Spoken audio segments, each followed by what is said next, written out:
Hate requires a host and love requires a source. And what we know about hosts, they die. You can only hate somebody as long as they're alive. And after that, you can hate the idea of them all you want until that idea dies as well. We know that this is not a perpetual, everlasting thing. The hate we're seeing in this country is very misfortunate. It is very discouraging, but we understand that there is a love that is perpetual and lasts forever. We understand that God is the source of our love. 1 John 4:8. For anyone who does not know love does not know God, for God is love. So if God is the source of our love and He's perpetual and everlasting, then our love will outlast the hate we see in our country.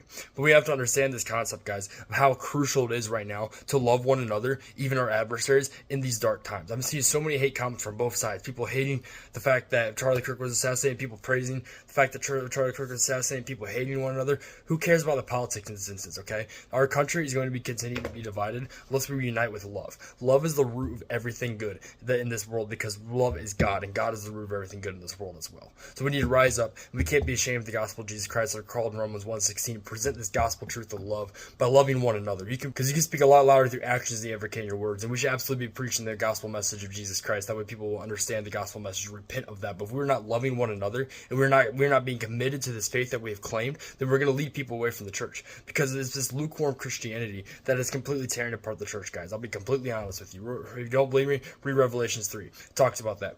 But there's this meekness in the church that Christ requires of us. And meekness is not weakness. Meekness is understanding who God is and being gentle in our approach to love. But oftentimes we see this lukewarm Christianity mimic this in terms of not actually presenting love. Because love is not confirmation. Love is not affirmation. Love is not just this kind of tiptoeing the line, not offending anybody. Love is boldly unapologetic, and love is pursuing the truth with everything that you have, even if it temporarily offends somebody else, because you know it's for their benefit, you know it's for their good. So we need to rise up and present love to one another. Stop hating your adversaries. Pray for your adversaries. Pray with your adversaries and bless over their lives. Do something in serve of your adversaries this week, guys. So in this time in our nation, it is so pinnacle that we as a church unite together in love, because understand that hate is not going to last forever. God is going to last forever, but people will be destroyed with the hate in their hearts.